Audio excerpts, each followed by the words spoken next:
Welcome to Vegas Business Spotlight, the podcast that brings you the brightest minds and success stories from the bustling business scene in and around Las Vegas. Join us as we journey behind the neon lights and uncover the strategies, triumphs, and insights that shape the entrepreneurial landscape of the City of Lights. From visionary startups to industry titans, get ready to be inspired by the stories of those who've turned dreams into reality on this iconic stage. And now, your host, Tim Knifton.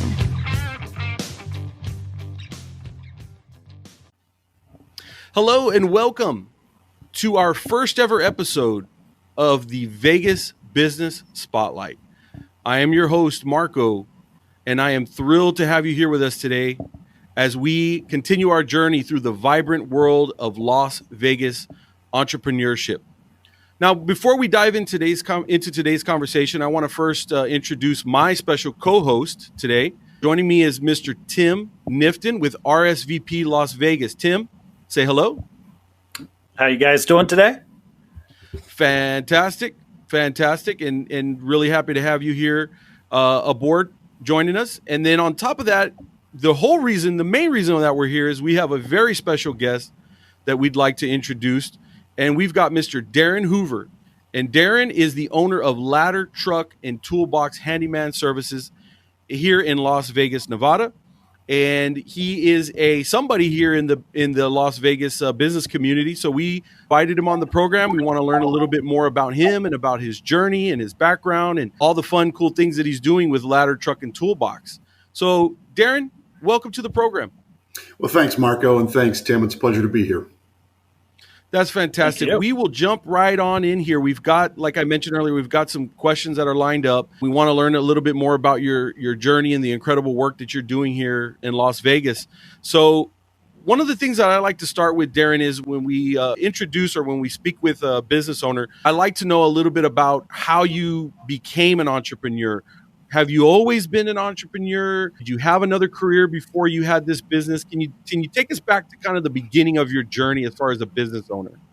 Well, sure. I think the easiest way to put it is I grew up broke. So when it came to fixing things or having to figure out whether this was going to get fixed by somebody else or fixed by my dad or myself, it was an easy answer because it was going to get fixed by one of us or it wasn't going to get fixed. So I joined the military a long time ago. And in the military, you learn, a lot of self-resilience and the ability to pull yourself up by the bootstraps, if you will. And my job actually in the military was damage control petty officer, which is basically, if it's broke, you go fix it. It's you make sure everything's safe in the process of getting through the ship. So I took that with me along with a little bit of education. I did jump into college after the university or after the Navy. And I learned a lot and did quite a few different careers. I was an IT guy for a lot of years and then realized at some level I was running my own company.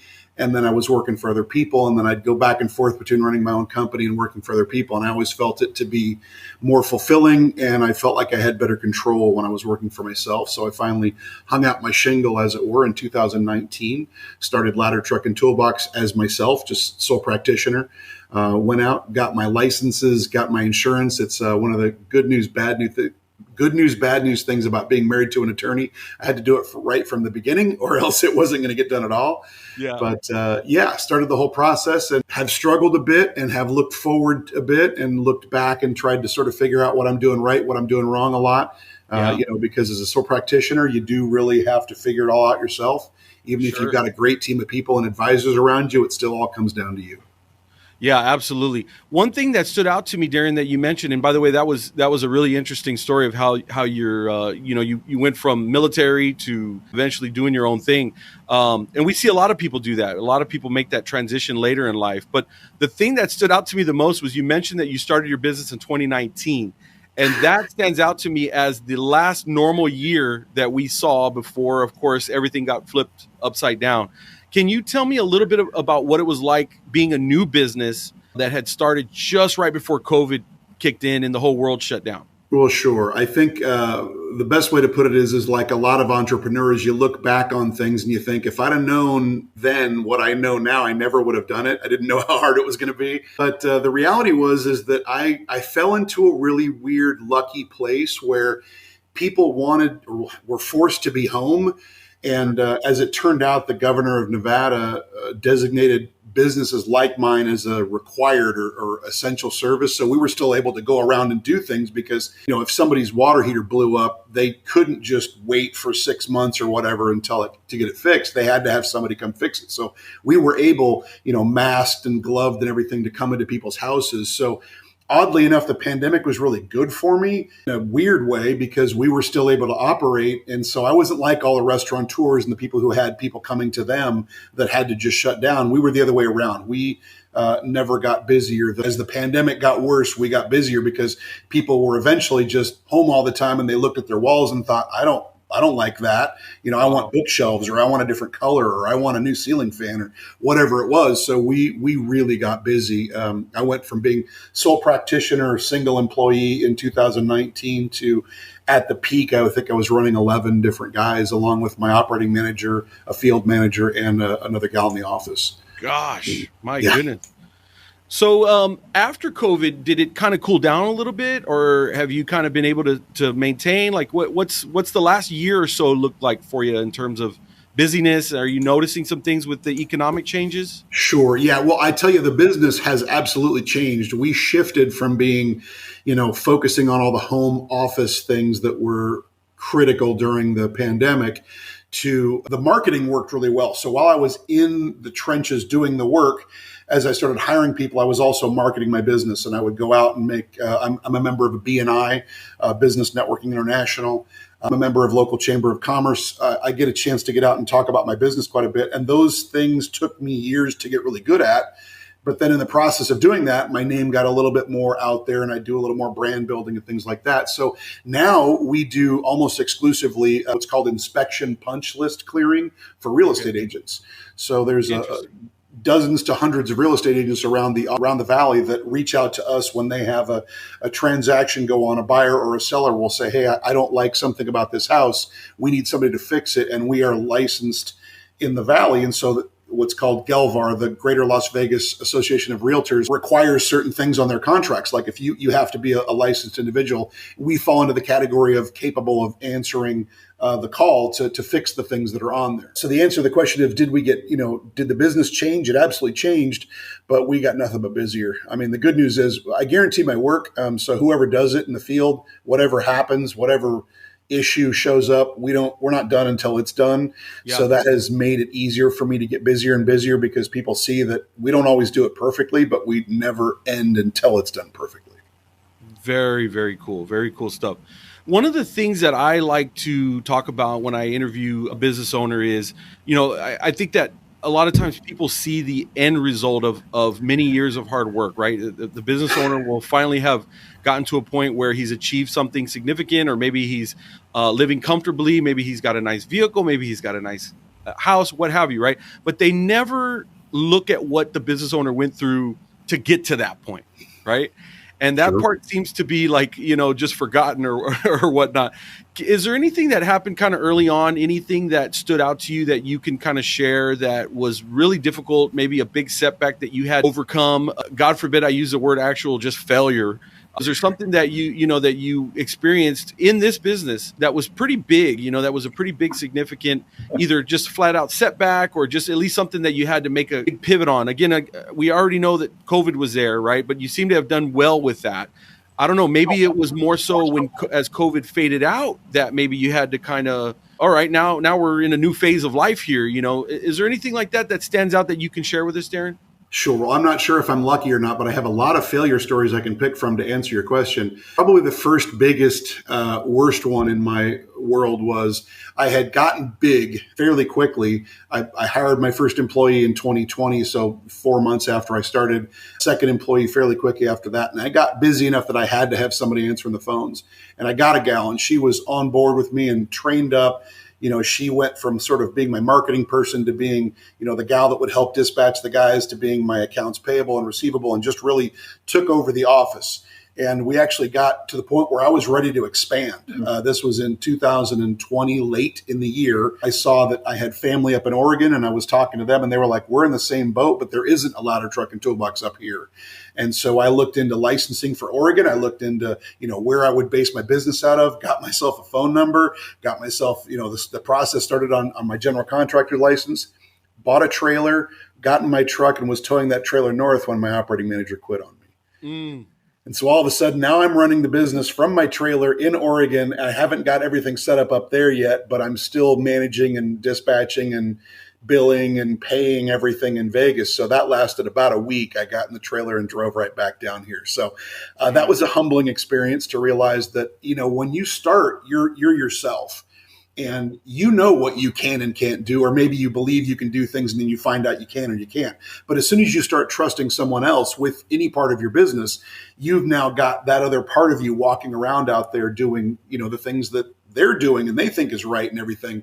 Right. And so you start to depend on them, you start to trust them, and that relationship builds and builds and builds. And then when they leave, because of, in this case, it was her husband had gotten a transfer or something, she was leaving. So it was like, okay, let's figure this out. And so, yeah, it's a challenge to go back and then realize, how much as you move through the growth process of being an entrepreneur to being a manager to being, an actual CEO where you're running other managers, not just the business. It's a real mind shift change. You really have to put yourself in different places to answer questions in ways when you're the operating manager again, as opposed to the CEO. I'm not setting policy anymore. I'm answering a question of a client on the phone right now while the guy is standing there waiting for my answer. So yeah, that was probably the biggest negative, which I learned a lot from, which is, you got to have the right people. And when the right people, even with the best intentions, fail or have to leave for whatever reason, you got to be able to get back on top of that pretty quickly. There's a lot going on, and you can't just have the line of people that are already expecting a person to show up at 9 o'clock and then 1 o'clock and then 4 o'clock.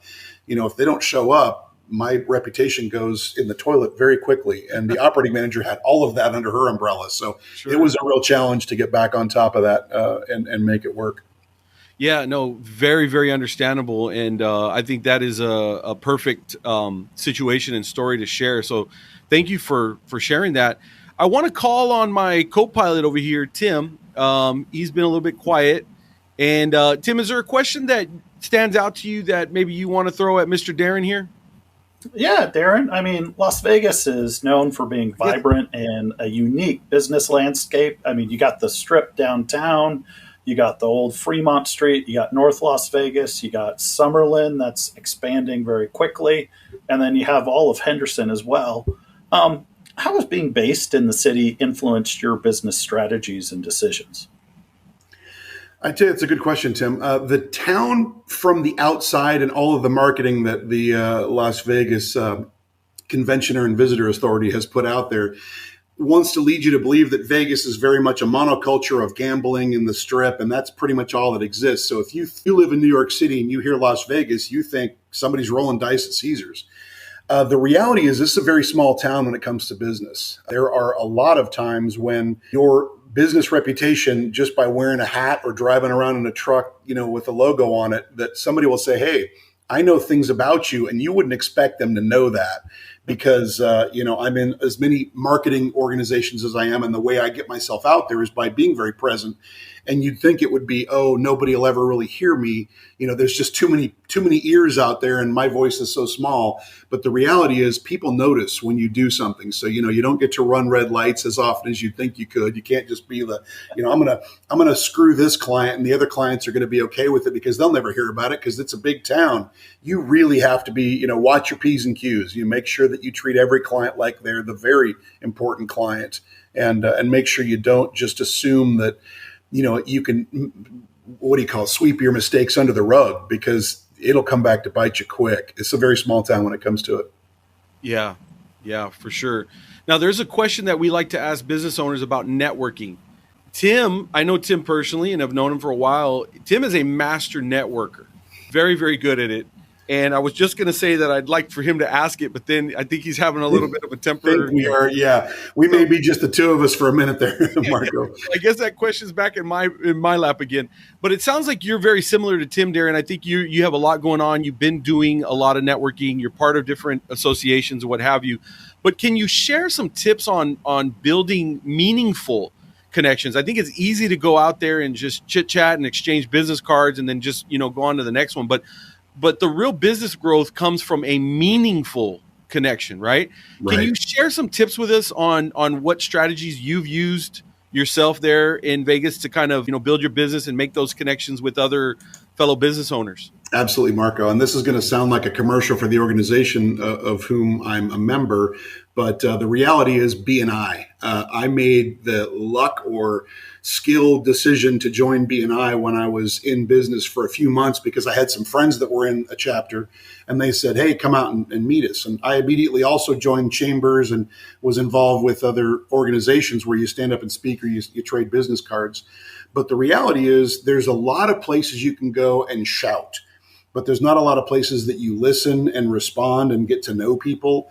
And for me, B&I was really that. It was that the dedication to making the meetings, to getting to know the members, to really spending the time to understand their perspective and share your perspective generates more of a relationship. So I've gotten more business out of B&I than I have out of any chamber or any other outside association. For whatever reason, I know the other ways are good for getting my name out there, the shouting, but it's pretty much everybody standing in a room shouting. You could trade all the business cards you want, but at the end of the night, you go home with a stack of 30 business cards and you're like, I remember maybe two of these guys, maybe, three or something. But in B&I, it's one group that sits there the entire time. So lucky or skillfully, that's what I attribute a lot of my success to, is that I got involved with an organization that used that sort of responsibility and accountability as a keystone to their organization. So I got known not only in that group, but it also taught me how small this town is in a business sense. Yeah. And so that I needed to be accountable for my actions because I can't just mess up a little bit here and then go on and act like nobody's going to see that. Sure. 100%. Now, myself, personally, I'm also a member of a B&I group here in my city. So I know the routine, I know the process, and I know the power of a good B&I group. If we were at a B&I meeting right now, Darren, what would give me your 30-second elevator pitch. What would that sound like for your business? If you could just share that as if we were, at a B&I meeting right now. Sure. Yeah, the easy answer is that Ladder Truck and Toolbox is a licensed and professional organization. We have all of our ducks in a row when it comes to coming out and fixing the little things in your house that you could fix yourself. You need a new ceiling fan. You want to change your smoke detector batteries. You want to upgrade your smoke detector to the new 10-year sealed lithium ion battery model that, you don't have to change the batteries for 10 years. Think of us to come do that because we're insured. We're the answer to do you want to do it yourself? Great. Knock yourself out. If you don't, give us a call and we'll take care of it right for you. All right. And what would a typical ask sound like from your business, Ladder Truck and Toolbox? You mean somebody asking me to come out and do work for them? Yeah. Like, in other words, if you're in a B&I meeting and at the very end, you're like, okay, now here's my asks for the week. I'm looking for, you see what I'm saying? Like, I do understand what you mean. Yeah, no, what I'm looking for from a networking perspective or, teaching you how to help my business perspective is I want you to remember that real estate agents are very big for my business because every single real estate transaction in the residential world has to have an inspection report. Well, it doesn't have to, but the reality is many, many multiples of 99.9% plus will have an inspection report, and the buyer and the seller have to negotiate who's going to fix the things that either one of them says needs to be done. And we're the people that can handle those. So that's my easiest ask, is introduce me to real estate agents that are not currently using me, because we do fill that Gelvar checklist of they can do it and it's legal, it's okay. We get a lot of business that way. Otherwise, property management companies, anybody who's got a stable of houses that have renters in them, we love to help them out because we do just work order work for them. They'll just send us a list and say, replace these 2 vertical blinds in this toilet in this unit. Here's the key code. And then we invoice them at the end of the month, kind of thing. So okay. Those are the 2 biggest things. That's perfect. Tim, just to get you up to speed, I guess apparently you're on dial-up today, but that's okay. We still love you anyways. I was I was asking Darin about the whole networking thing. I was giving you props for being such a master networker, but it looks like Darin is definitely shares some of the same qualities. So I asked him the question about tips on building meaningful relationships within Sure. that world. Can I trust that Yeah. your internet will hold up long enough to ask Darin another question? Achieving a work-life balance can be challenging for Squeeze it in business before we owners, lose you. especially as you're, managing multiple crews and accounts payable, accounts receivable, doing your own marketing, doing your own advertising. How do you manage your professional and personal life effectively, especially in a city as dynamic? Well, I'll tell you what, Marco, I think I understand the question he was trying to ask or was trying to get through there. And the bottom line is that is something that I both believe in and don't believe in. I understand the concept of work-life balance. And in terms of turning off my phone and turning off my desire to be accessible to every single person and employee every single minute, I'm good at that. I'm fine with sort of setting the boundaries in that respect. Yeah. But when I walk out of my house, if I'm going to go check my mail or I'm going to go grab a beer with some friends or I'm going to get a cup of coffee with somebody, this hat's on, this logo's on, I'm talking to somebody, I've got business cards in my pocket. So I'm never off from that respect or perspective. Yep. So there's no work-life balance when I'm alert and alive and awake and out there in the world. There is no balance. I'm the representative of Ladder Truck and Toolbox, and everybody that I run into will generally know that. If I'm working out at the gym, I've got a hat on. If I'm, doing something anywhere in the valley, now we are currently geographically restricted. I don't have this as a worldwide phenomenon at this point. So, when I go to California, we just got back from LA for a family trip. I wasn't all badged up for that. I was pretty much off for that. But the reality is, it is important, and I'll take this a little further. It is important to give yourself the ability to shut off at times, because I do get overstressed. I do get overstimulated, too many people with too many questions too often. And I kind of got to step back from that. The nice thing is I did hire a manager, so I do trust her. I give her a lot of authority to make decisions for me. And then we do little, meetings afterwards to kind of talk about what worked and what didn't. But that's really sort of the crux of it, is you have to do more work in order to do less work. And that's what I did, is hired and brought in enough people that I've got the right people on the bus right now in order to make this business bigger and bigger. All I need now is more employees, like line employees, people who can go out in the field and actually do the work. That's where I have the biggest struggle. I have the marketing working pretty well. I have the management working pretty well. And the guys in the field, it's hit or miss. Very difficult to keep them. Yeah, and I don't think you're alone in that problem. Unfortunately, yeah. Fortunately or unfortunately, I agree. I even talking to people that run businesses. I have for whatever reason, I've been involved in consulting for a lot of years, so I have a lot of C-suite friends, and we sit down over a glass of wine and commiserate. My guys are making $27 an hour. His guys are making, $270,000 a year. But the reality is there's still that you still have to have that person who does the work, show up every day, clean, sober, capable, check all the boxes.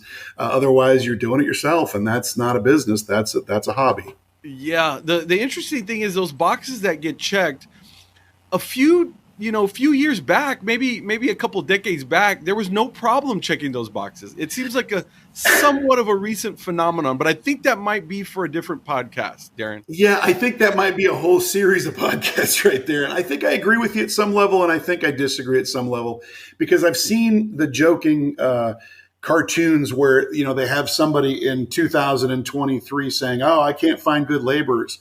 And then they'll show another panel and it'll be from 1986. And it's like, "I just can't find good workers from," and then it's 1902 and then 18.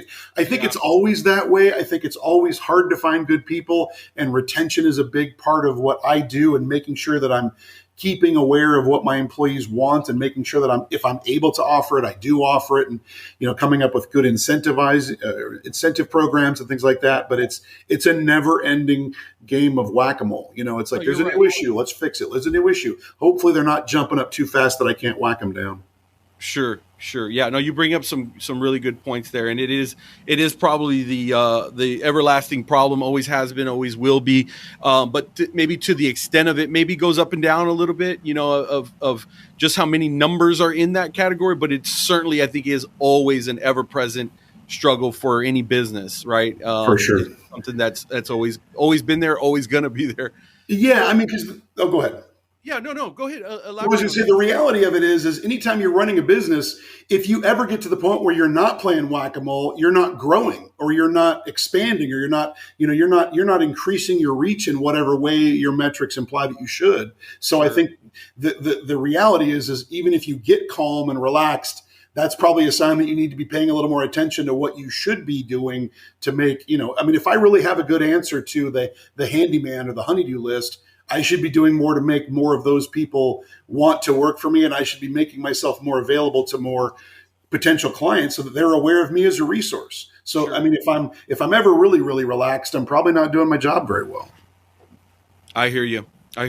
So you've been self-employed for basically about 4 years? In this position, absolutely, yeah. This job started in 2019 as just me by myself under the sink trying to answer the phone and put in a new angle stop valve, and then fairly quickly I started to hire more people. So I went from solo entrepreneur or whatever to business manager fairly quickly. But yes, it's been around for 4 years. So let's just call it freshman year through. You just graduated from entrepreneurship. At least with this business, high school. What advice would you give to somebody that says, you know what, I'd like to start a business. I want to be an entrepreneur. You've been doing it for about the last 4 years. A lot has happened in that 4 year time period, right? Sure. Besides having stable internet, what advice do you advise to anybody that's starting their entrepreneurial journey, whether it's Las Vegas, anywhere, anybody that could potentially be listening to this? Yeah, sure. I tell you, there are a lot of great resources out there. I've watched and learned from Ramit Sethi.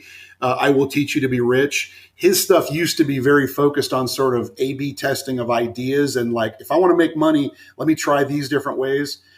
Very specifically for my sort of thing, if you want to go do something, take out a quick ad on Craigslist and see if anybody wants to pay you to do it. Don't go get a business license and form a company and get logos and buy shirts in a company van and then go find out if you have clients. You might get lucky, but you're probably out $100,000. The reality is you need to find out if there's a market for whatever you're doing. And then also, can you fill that market? Because you have an impression in your mind that you do job A, B, and C. Like, I'm good at A, B, and C. And you may put that A, B, and C ad out there on Craigslist or wherever you do it, to say, I do A, B, and C.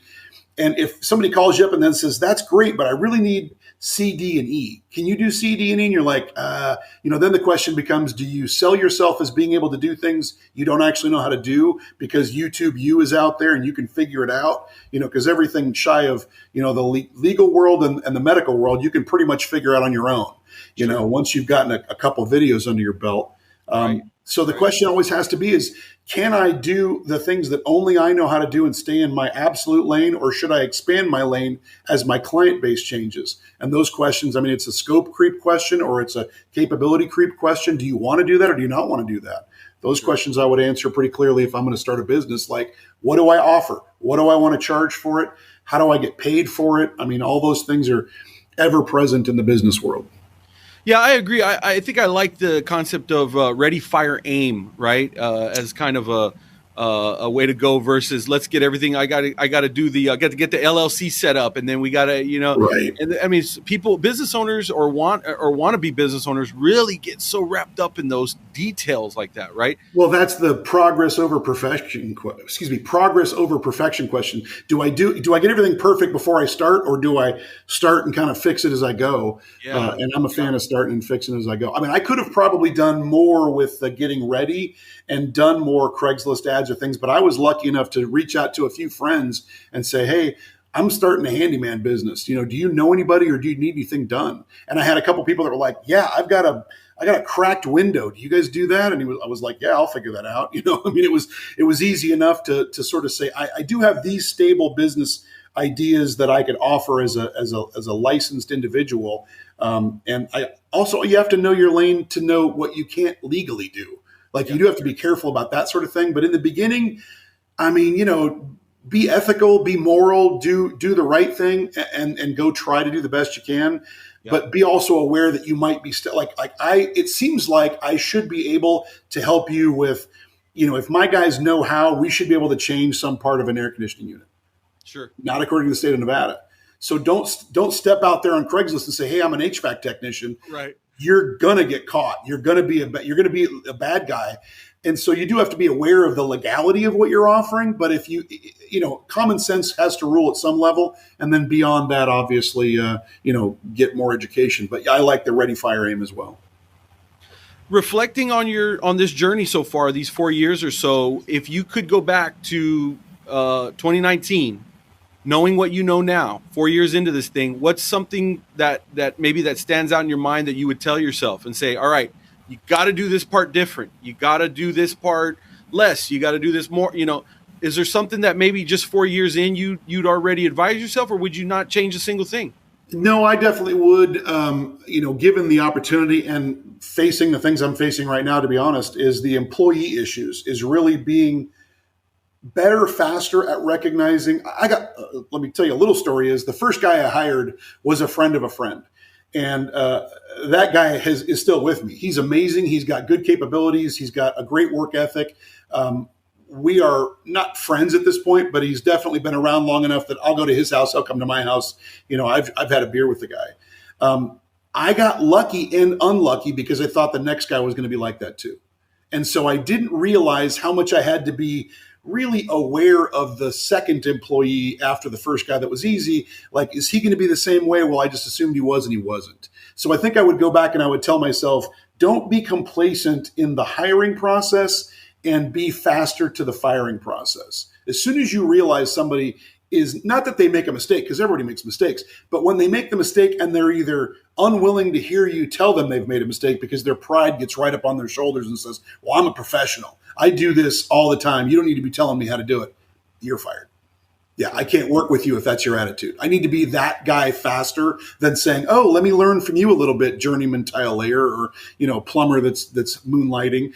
I need to be able to understand that my job as your manager requires me to be aware of your capabilities and do things the way I think you should do them, obviously within the bounds of the law and good practices. But, that sort of thing, I would have changed faster. Makes sense. There's always going to be a few of those things that are out there.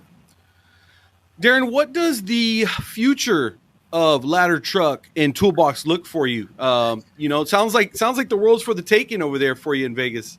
I tell you, you could be right about that. I would love to think that the future holds expansion for me in this company.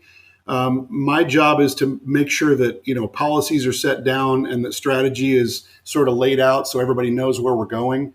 I would love to be able to expand into other markets once I've gotten Las Vegas fairly well covered and I have a good stable of employees that really know what they're doing and want to be involved and are capable and all those things. I would love to bring this to other markets because I think I have proved the concept that a well-run handyman business can exist. I just need to figure out how to replicate that in myself. Whether it's a franchising or if it's a just generic expansion where I go get business licenses and start it up, or do I go start to sell it to other people?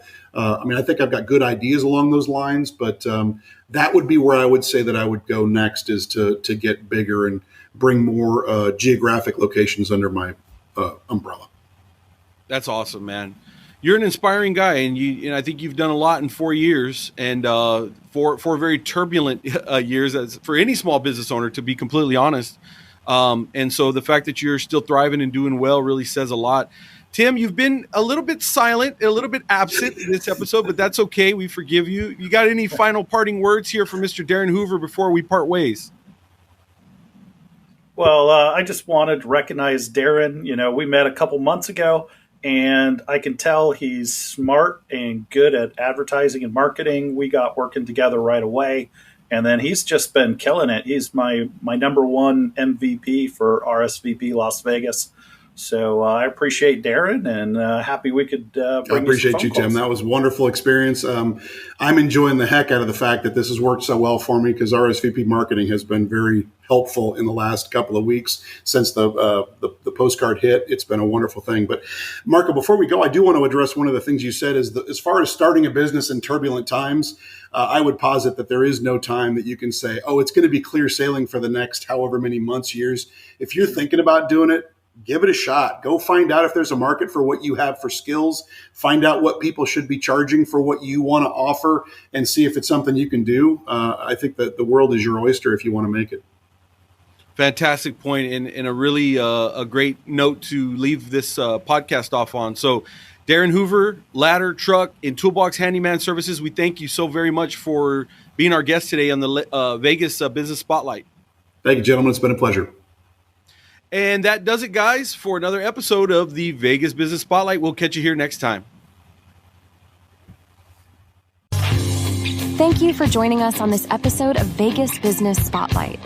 For more inspiring stories and insights from the Las Vegas business community, be sure to subscribe to our podcast on your favorite platform. And remember, you can catch new episodes each week at vegasbusinessspotlight.com, where we keep the spotlight shining bright on the entrepreneurs who make Las Vegas thrive. And don't forget to like and subscribe. See you next week.